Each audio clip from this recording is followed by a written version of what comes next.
Olá, bem-vindo a todos para mais um estudo bíblico. Que Deus possa estar abençoando a sua vida, a sua casa, a sua família. E nesse tempo que nós vamos estar aqui juntinhos estudando sobre práticas espirituais. Hoje nós vamos ver mais uma dessas práticas.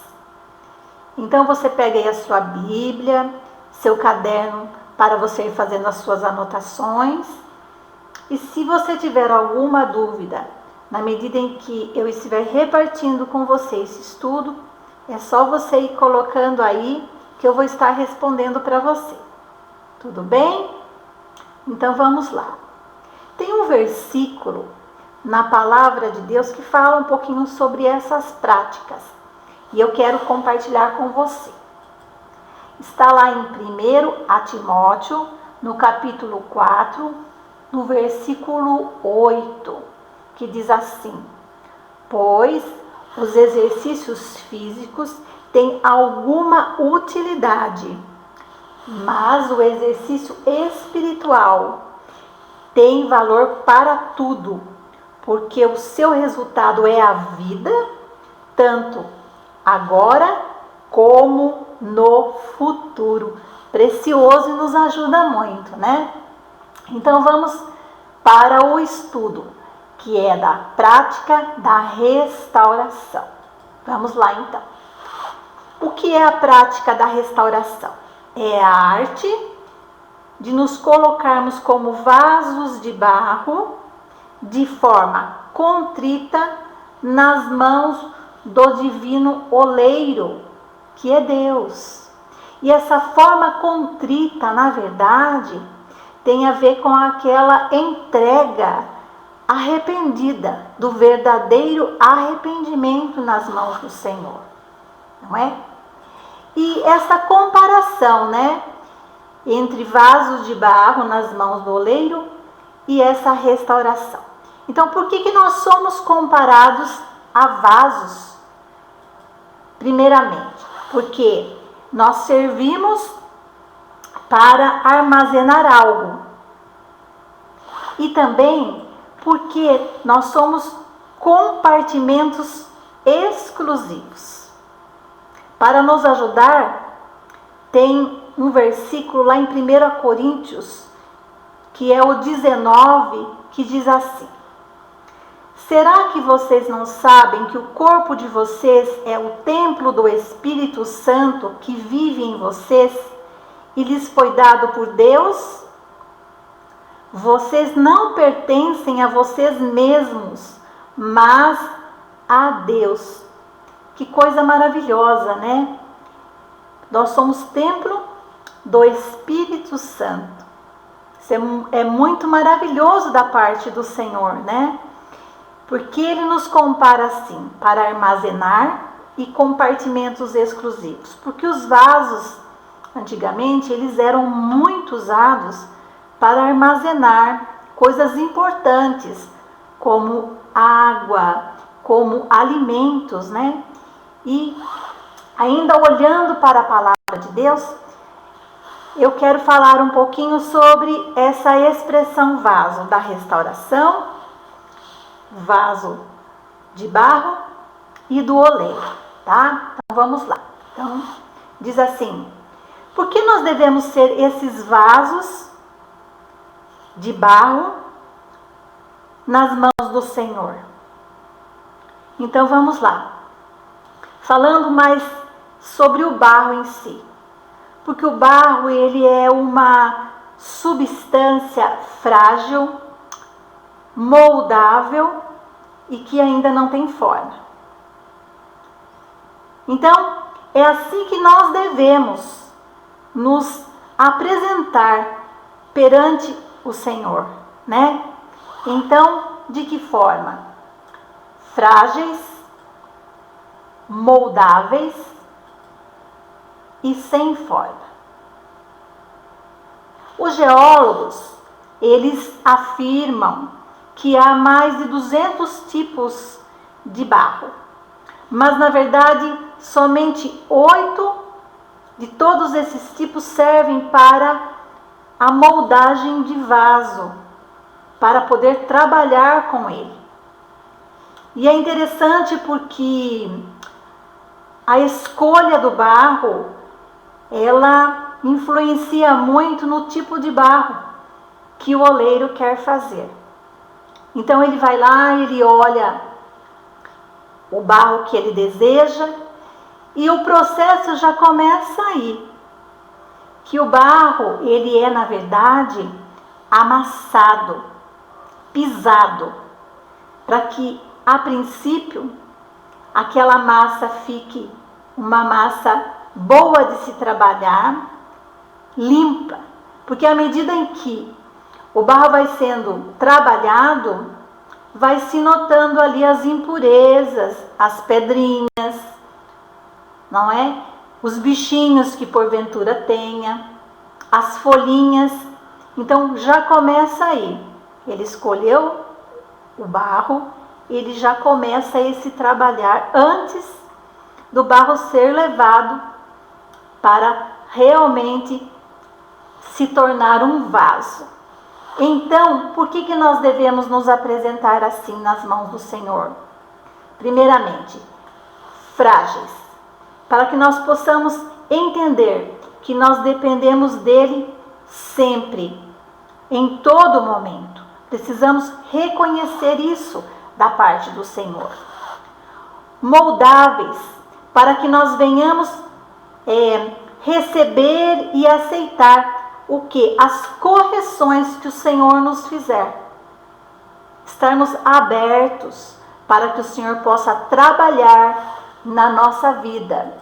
E também sem forma, para que Ele venha nos dar a forma e a utilidade que for melhor. O Senhor sabe qual é o melhor para cada um de nós, aonde Ele deseja que nós estejamos. E tem um versículo bíblico, quando o Senhor leva Jeremias lá na casa do oleiro, ele fala a respeito disso. Então vamos lá para Jeremias, o capítulo 18, o versículo é o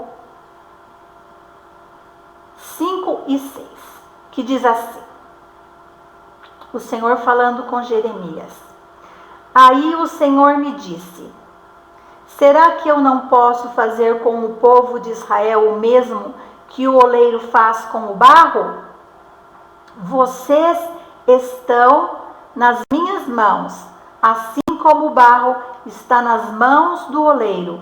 Sou eu, o Senhor, quem está falando. Que coisa linda, né? E também nesse processo do oleiro no trabalhar do barro, né, nós sabemos que o barro, depois de modelado, pode acontecer que o oleiro encontre alguma impureza ainda no barro. E aí o oleiro, ele quebra de novo aquele vaso de barro e ele começa o processo novamente. Mas o importante é que o vaso está nas mãos do oleiro. E é assim que nós devemos estar, nas mãos do Senhor, para que quando necessário Ele possa nos refazer. E esse processo, ele é tão lindo. Não sei se você já viu algum vídeo, né? Na internet tem bastante, sobre esse trabalhar do oleiro. Então, como que ele trabalha? De dentro para fora, ele vai empurrando o barro, ele vai molhando aquele barro, para que aquele barro não resseque e venha a ter quebras. E aí a sua mão do lado de fora vai ali acompanhando e dando a definição para aquele barro. Aí ele vai se tornando aquele vaso que é colocado ao sol do meio-dia, e depois ele vai para a queima no fogo. Diz que 24 horas ele fica ali, para que ele possa estar pronto e preparado, para que ele possa ter valor para que possa ser retirado dele toda impureza que porventura tenha ainda, e também para que saia todo o mau cheiro. Enfim, é muito lindo ver essa comparação que o Senhor faz, né, entre o vaso de barro nas mãos do oleiro. Continuando aqui um pouquinho mais com o estudo, vamos lá. Mas por que os vasos se quebram, né, mesmo estando nas mãos do oleiro? Então, tem a ver com algumas perdas, e são perdas de forma gradativa. Muitas vezes elas são assim aos poucos e passam até desapercebidas, mas que causam esta quebra, não é? Então eu vou trazer para vocês algumas delas para a gente estar olhando à luz da palavra, né? O que ela representa. Então, primeira das perdas, aqui é a perda do primeiro amor. Eu trouxe os Salmos 122, que é os Salmos de Davi, né? Que diz assim: fiquei alegre quando me disseram, vamos à casa de Deus, o Senhor. A alegria de Davi quando ele ia para a casa do Senhor, não é? Mas hoje nós sabemos que a casa do Senhor somos nós. E o que eu estou falando aqui, né? É quando se perde aquele prazer, o gosto pela palavra de Deus, de poder ter a vontade de estar orando, não é? A alegria da comunhão com o Senhor e a capacidade da gente crer nas coisas de Deus, no poder da fé. E aí, isso vai trazendo um esfriamento, uma apatia com as coisas do Senhor. Então, é importante nós estarmos atentos a isso, né?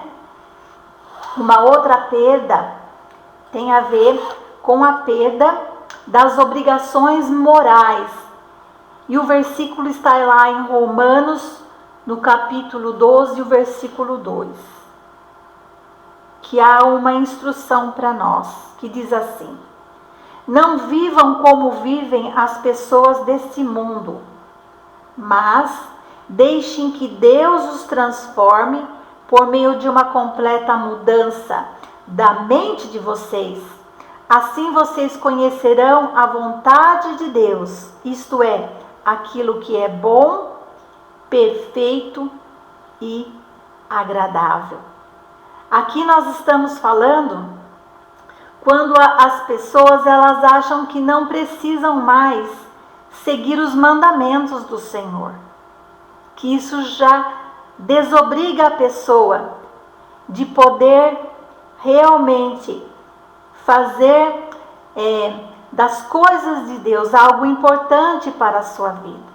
Aí entra as concessões à carne, ao mundo, ao diabo, a troca do fruto do Espírito pelas obras da carne, que está lá em Gálatas, no capítulo 5.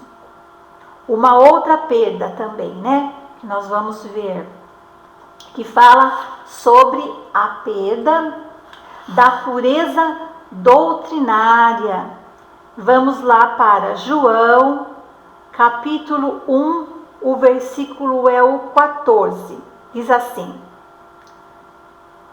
a palavra se tornou um ser humano e morou entre nós, cheia de amor e de verdade, e nós vimos a revelação da sua natureza divina, natureza que ele recebeu como Filho único do Pai. Que coisa linda, né? Crer no Senhor, no Verbo que se fez carne. E a pessoa vai se distanciando desse compromisso com a doutrina do Senhor. Perde-se a noção dessa autoridade, não é? Pureza doutrinária.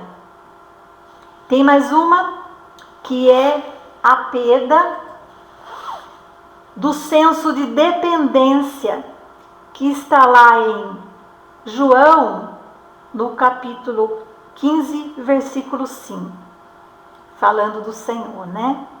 Eu sou a videira e vocês são os ramos. Quem está unido comigo e eu com ele, esse dá muito fruto, porque sem mim vocês não podem fazer nada. Ainda bem, né? Nós precisamos ter essa consciência de dependência do Senhor, porque muitos são tomados pela vaidade e passam a acreditar que não precisam mais dessa sabedoria de Deus, da sua graça, do seu poder, da sua presença, esse distanciamento, né? Aí diz que o Senhor, Ele é a videira, e nós precisamos estar enxertados nelas, não é verdade? Amém? Então vamos lá. Nós temos alguns exemplos na palavra de Deus que fala sobre a restauração. Então, vamos ver, né? A restauração. Então, eu trouxe para vocês alguns exemplos, tá? Então, a primeira delas é a física, depois é a restauração espiritual, a restauração do culto, restauração ecológica e a restauração final. E eu tenho um desafio hoje para vocês, tá? Tem uns versículos bíblicos que se relacionam a esse tipo de restauração apresentada. Então eu vou estar trazendo ele aqui para vocês. E à medida que eu for estar lendo, você comigo aí, vamos estar direcionando esses versículos a qual restauração ela está falando. Tudo bem? Então vamos lá. Então a primeira dela, Romanos capítulo 5, versículo 12, que diz assim: o pecado entrou no mundo por meio de um só homem, e o seu pecado trouxe consigo a morte. Como resultado, a morte se espalhou por toda a raça humana, porque todos pecaram. De que restauração nós estamos falando aqui? Se você falou da restauração final, muito bem, você acertou, não é? E esta restauração final, ela nos traz a ideia, né, de que Deus em Cristo, Ele tira todo o pecado do mundo, Ele refez tudo que o homem fez de errado, e a boa nova é que Jesus, né, Ele é o Cordeiro de Deus que tira o pecado do mundo. E nós devemos dar graças ao Senhor, né, por tão grande restauração. Amém? A próxima está lá em Neemias, capítulo 2. Vamos lá? Diz assim: e por isso perguntou: por que você está triste? Você não está doente, portanto deve estar se sentindo infeliz. Então eu fiquei com muito medo e respondi. Eu vou continuar a leitura para dar sentido a esse versículo, né? Aqui Neemias falando: que o rei viva para sempre. Como posso deixar de parecer triste quando a cidade onde os meus antepassados estão sepultados está em ruínas e os seus portões estão queimados? Agora ficou mais fácil, né? De que restauração nós estamos falando aqui?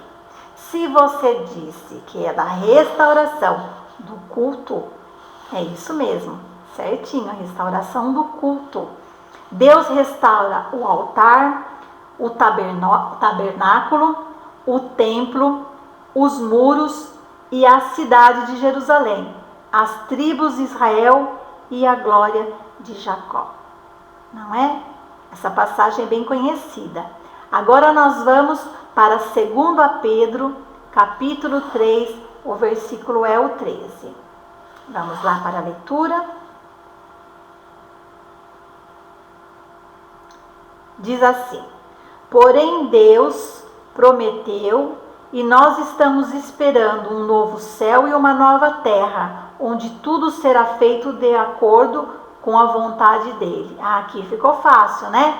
De restauração nós estamos falando? Muito bem, restauração ecológica. Você está acertando aí?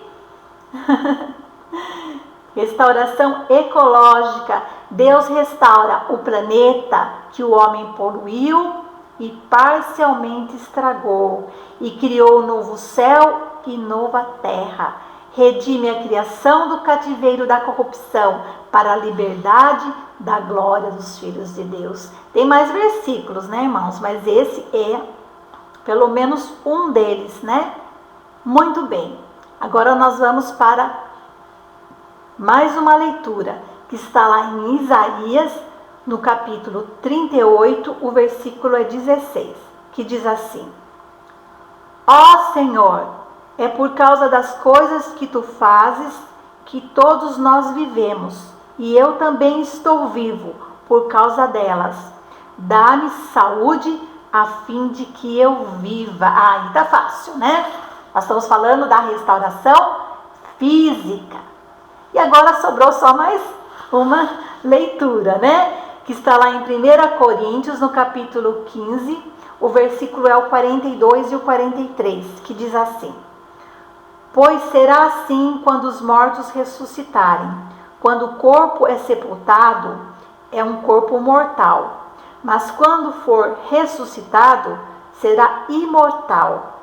Quando ele é sepultado, é feio e fraco, mas quando for ressuscitado, será bonito e forte. Como sobrou só mais uma das restaurações, nós estamos falando sobre a restauração espiritual. Tremendo, né? Sobre a restauração espiritual. Glória a Deus por isso, né? Deus restaura o homem da queda e do pecado, justificando, santificando, glorificando. Ressuscita-o dentre os mortos, né? Torna-o igual a Jesus Cristo. Poderoso, né, irmãos? Coisa linda da parte do Senhor. Continuando mais um pouquinho. Agora nós vamos ver a restauração na vida de duas pessoas, né? A primeira dela é a restauração da vida de Davi. Quem foi Davi?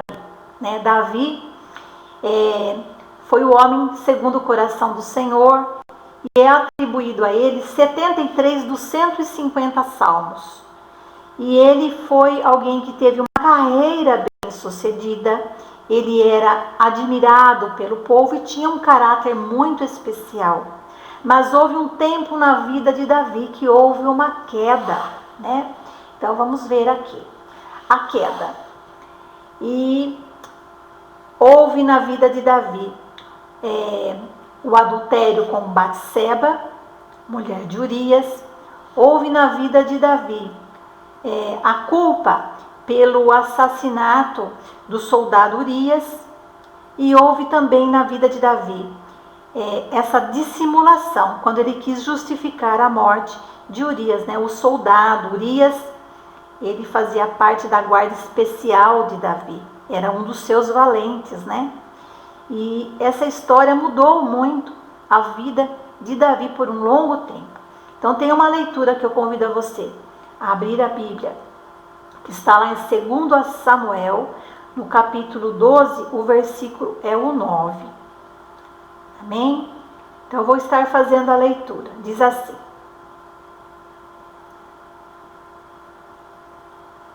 por que é que você desobedeceu os meus mandamentos e fez essa coisa tão horrível? Você fez com que Urias fosse morto na batalha, deixou que os amonitas o matassem e então ficou com a esposa dele. Aqui é o Senhor usando a boca do profeta para chamar a atenção de Davi por aquilo que ele tinha feito, né? E por causa desta queda, né, houve consequências, né? Resultado do pecado, da desobediência. E aí nós podemos olhar para a palavra e ver que Davi, ele sentiu esse peso na sua vida, né? Das mãos do Senhor sobre ele. E esse seu pecado, ele trouxe consequências, não só para ele, mas para toda a sua família, não é?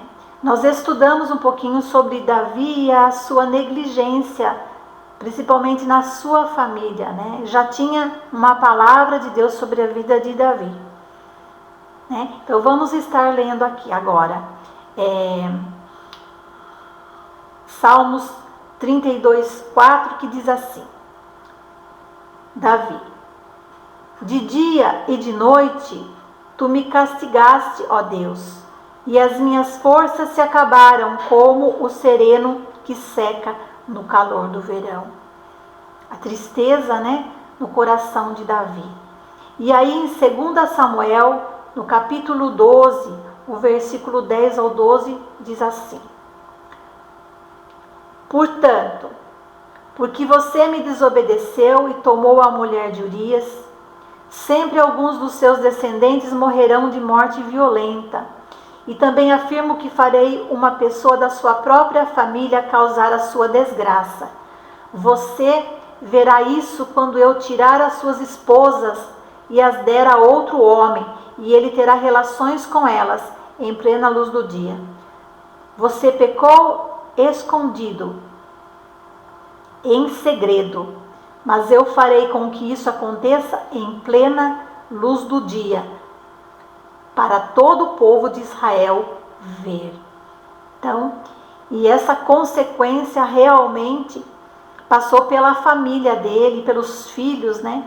Teve caso de incesto de Aminon com a sua meia-irmã Tamar. E aí o irmão de Tamar, ele comandou, né, o assassinato de Aminon por causa disso. Os seus filhos, inclusive o Absalão mesmo, ele se levantou contra o trono do seu pai. Então teve assim coisas muito terríveis na família de Davi por conta, né, de tudo isso. Então o Senhor, ele olhou para tudo isso, né? E nós temos ali o processo de restauração na vida de Davi, que eu quero falar para vocês, que Davi, na verdade, ele reconheceu e ele confessou, né, o seu pecado diante do Senhor. Isso é muito importante, porque Davi, pelo que nós conhecemos, que a palavra nos informa, ele tinha esse coração, né, de um homem que se abria diante do Senhor e falava, né, dos seus erros diante do Senhor, né? E o Senhor está sempre aberto para ouvir quando nós abrimos o nosso coração desta forma, né, sincera diante dele, desse arrependimento verdadeiro, genuíno, né? Então a leitura agora está lá em 2 Samuel, no capítulo 12, versículos 13 e 14, dando continuidade, né, ao que nós já estávamos lendo anteriormente. Diz assim: então Davi disse: eu pequei contra Deus, o Senhor. Natã respondeu: o Senhor perdoou o seu pecado, você não morrerá. Mas porque fazendo isso você mostrou tanto desprezo pelo Senhor, o seu filho morrerá. E foi o que aconteceu, né? E aqui em Salmos 32:5 diz assim: então eu te confessei o meu pecado e não escondi a minha maldade.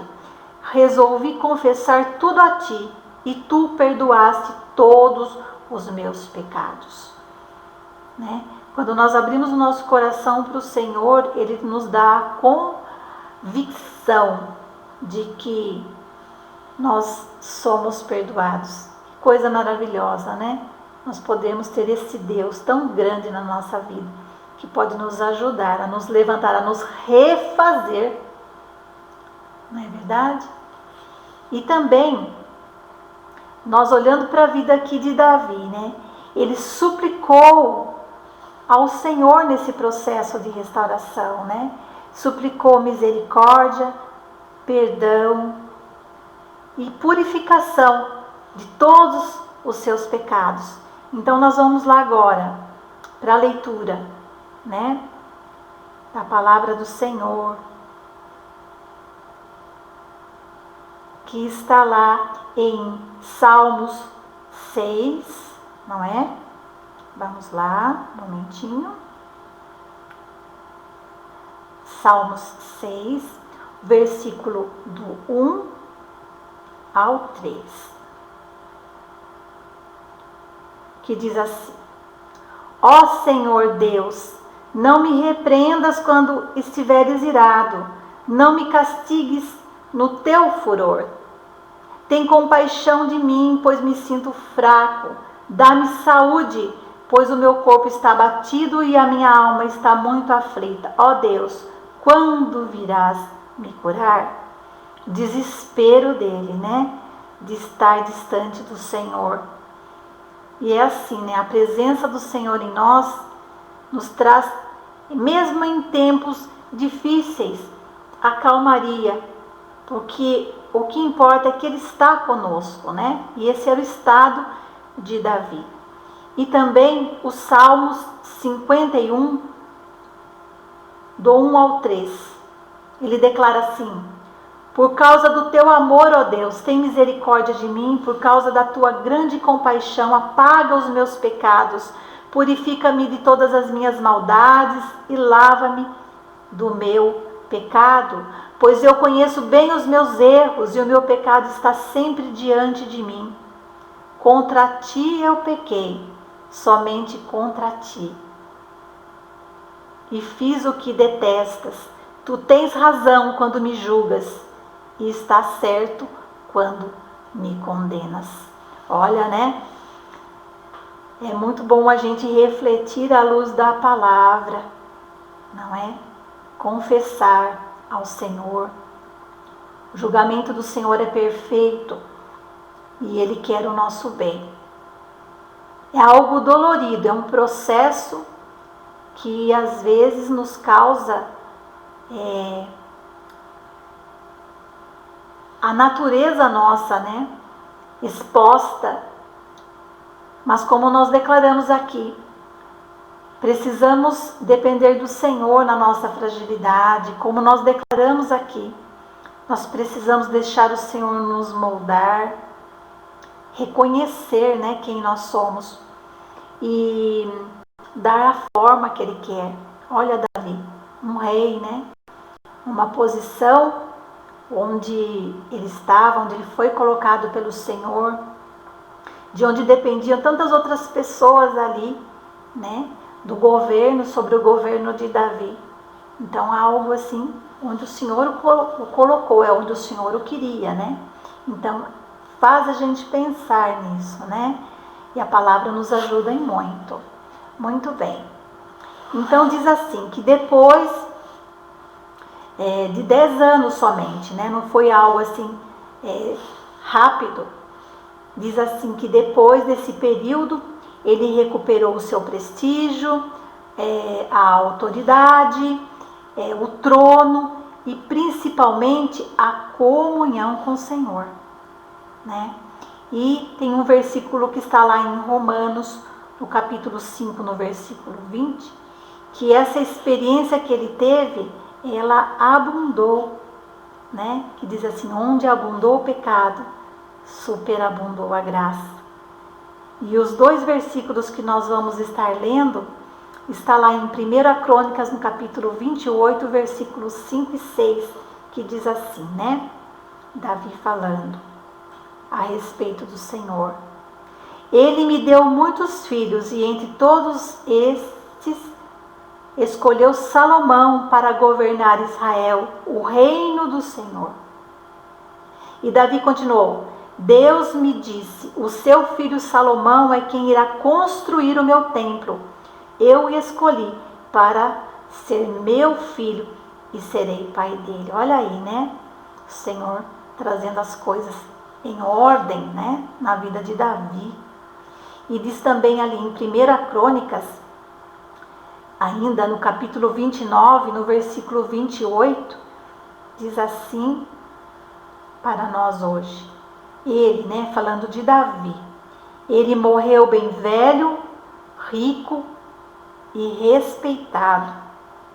E o seu filho Salomão ficou no lugar dele, né? Então nós vemos aí a mão de Deus na vida de Davi. Agora nós vamos ver a restauração sobre a vida do apóstolo Pedro. A palavra nos fala que teve alguns erros de Pedro, não é? Mas eu quero trazer hoje, à luz da palavra, quando Pedro ele não considerou o fato de que sua fé ela tinha altos e baixos, e ele se precipitou nisso, quanto à força da sua fé. Então, nós vamos para a leitura, lá em Mateus, no capítulo 26, o versículo 35, que diz assim, né? Pedro respondendo ao Senhor. Pedro respondeu: eu nunca vou dizer que não o conheço, mesmo que eu tenha de morrer com o Senhor. E todos os outros discípulos disseram a mesma coisa. E lá em Marcos, no capítulo 14, no versículo 72. Naquele instante, o galo cantou pela segunda vez, e Pedro lembrou que Jesus lhe tinha dito: antes que o galo cante 2 vezes, você dirá 3 vezes que não me conhece. Então Pedro caiu em si e começou a chorar. Então imagino a situação, o coração de Pedro, né, nessa negação do Senhor.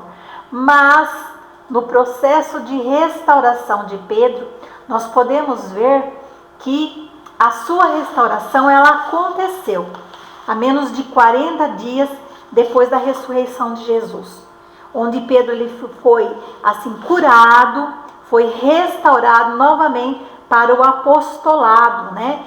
Então a leitura está lá em João, capítulo 21, versículo 17,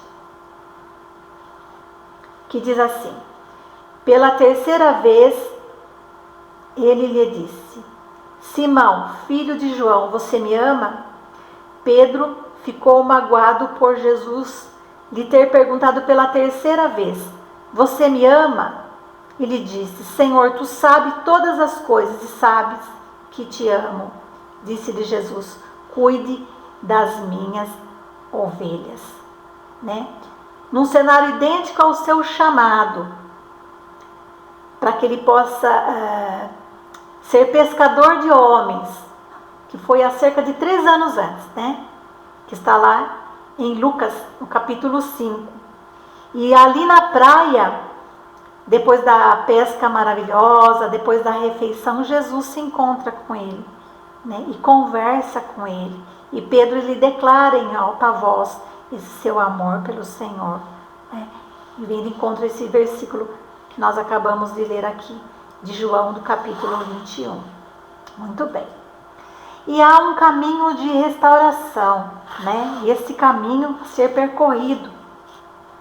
E hoje nós vamos ver alguns deles. Esse caminho que nós devemos percorrer, porque Deus, ele é assim o autor da restauração. Nós vimos nesses 2 casos, né? E ele faz o impossível, sabemos disso. Mas ele conta com a gente, porque nós precisamos responder com algumas atitudes bem fundamentais para que isso aconteça. Então a primeira delas: se arrependa. Se arrependa. E olhando para a palavra do Senhor, nós sabemos que não há mudança se não houver um verdadeiro arrependimento, né? E nós precisamos arrepender-nos dos nossos pecados e pedir para o Senhor operar esse arrependimento em nós. O abandono do pecado, na verdade, né? E a fé no Senhor em nosso coração. Então, Filipenses, capítulo 12, o versículo 13, que diz assim: pois Deus está sempre agindo em vocês para que obedeçam à vontade dele, tanto no pensamento como nas ações. O Espírito Santo que habita em nós, ele nos ajuda a nos convencer, a abandonar as práticas que não agradam o Senhor, né? E ele nos traz à memória a palavra do Senhor quando nós a buscamos no conhecimento da verdade do Senhor, né? Então ele nos chama hoje para nós realmente nos colocarmos nessa posição diante do Senhor, né? Confesse todos os pecados. Muito bem. 1 João 1:9 diz assim: mas se confessarmos os nossos pecados a Deus, Ele cumprirá a sua promessa e fará o que é correto. Ele perdoará os nossos pecados e nos limpará de toda maldade. Tremendo, né? Da parte do Senhor. E nesse confessar os pecados, todos os pecados mais grosseiros, aqueles considerados mais leves, né? Que tem a ver com a nossa segurança em demasia, brincadeiras inocentes, a falta da vigilância e a nossa negligência devocional. Tudo isso se encaixa aqui, né? Muito bem, mais um que tem a ver com persevere na oração. Perseverar na oração tem a ver com clamar realmente ao Senhor. Eu não sei que situação você está hoje, mas Ele nos chama para estar diante dEle, né? Clamar a Ele de fato. E esse versículo aí em Salmo 80 nos ajuda muito. Diz assim, o 3. Faze com que prosperemos de novo, ó Deus. Mostra-nos a tua misericórdia e seremos salvos. Somente pela misericórdia do Senhor. E os outros dois versículos aí, tanto o 7 quanto o 19, fala a mesma coisa, né? Para que o Senhor nos restaure. Precisamos dessa restauração mesmo de Deus na nossa vida, né? Sempre. O próximo, renove a aliança. Olha que tremendo, né? Renovar a aliança. Mateus capítulo 11, versículo 29 diz assim: sejam meus seguidores e aprendam comigo, porque sou bondoso e tenho um coração humilde, e vocês encontrarão descanso. Que coisa linda, né? Então essa renovação da aliança, voltar à prática das primeiras obras, renovar os votos, né? A nossa confissão de fé diante do Senhor. Ele fala, coloque-se sobre o meu jugo, e o jugo do Senhor Jesus, ele é suave. Amém? Mais uma proposta aqui para nós. Lembre-se de como a crise começou, né? Eu falei, o estado de cada um de nós. É preciso assim a gente lembrar para a gente confessar ao Senhor. Trazer à memória algumas coisas que às vezes deixamos para trás, né? Para que nós possamos confessar aquilo que nós fizemos que não agrada o Senhor, aquilo que é errado.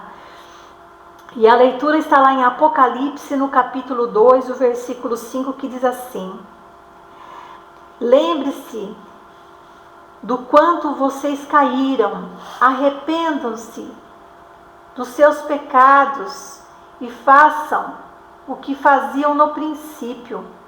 Se não se arrependerem, eu virei e tirarei o candelabro de vocês do seu lugar. Então é uma chamada, né? Que Deus faz aqui à igreja lá em Apocalipse, para nós ficarmos atentos também. E por último aqui, como proposta, deixe o restante com o Senhor. Aí é o Salmo 37, capítulo 5, que diz assim: põe a sua vida nas mãos do Senhor, confie nele, e ele o ajudará. O resto da mudança é o mais difícil. Mas quem faz, na verdade, é Deus na nossa vida, se nós dermos essa abertura ao Senhor, né? Ele vai curar a ferida, Ele vai curar cicatrizes, consertar os traumas, recuperar até o tempo perdido, né? Chamar para o trabalho novamente, para a obra, devolver a alegria perdida no seu coração e tantas outras coisas que a palavra diz aqui, né? Entregar o seu caminho ao Senhor, confiar nele e tudo mais Ele vai fazer. Oh, glória, que bênção, né? Isso é uma bênção. Então, e aí ainda olhando para a palavra de Deus aqui, né? Há uma verdade prática hoje que eu quero compartilhar com vocês. Que verdade é essa? Que a capacidade do restaurador é que garante a restauração desses vasos, né? Mas há uma questão aqui que eu quero perguntar hoje.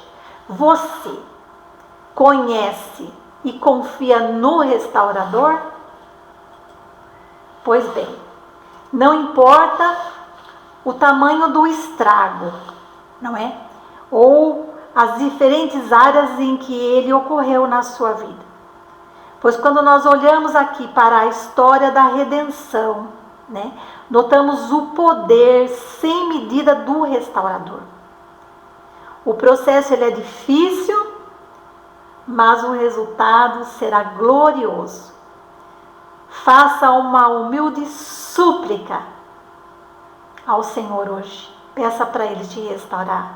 Diga, restaura-me, Senhor. Amém? Vamos orar então para nós terminarmos. Senhor, eu quero te agradecer neste momento por tudo aquilo, Pai, que foi compartilhado aqui nesse breve estudo e que o Senhor possa mesmo, Pai, nos ajudar a nos entregarmos nas Tuas mãos como vasos para o Senhor trabalhar. Trabalha no nosso interior, Senhor, para que nós possamos entender a Tua boa, perfeita vontade para a nossa vida, para que nós estejamos no lugar certo, porque assim nós queremos ser, Pai. E muito obrigado, porque o Senhor nos acolhe. Muito obrigado, porque sabemos que nós estamos nas Tuas mãos e nos ajuda, Senhor. Em todo o tempo, Pai. No tempo de cada um aqui, Senhor. Na necessidade de cada um, Pai. Naquilo que nós precisamos fazer para estarmos dispostos a orarmos mesmo esta verdade. Por isso eu peço ao Senhor, restaura-nos, Senhor. Muito obrigado, Pai, por este tempo precioso. Em nome de Jesus. Amém. Amém, meus irmãos.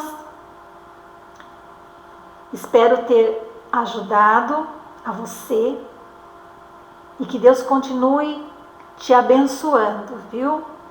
E que nós possamos mesmos estar nessa posição diante do Senhor.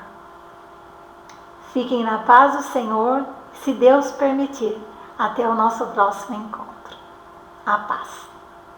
E tem uma outra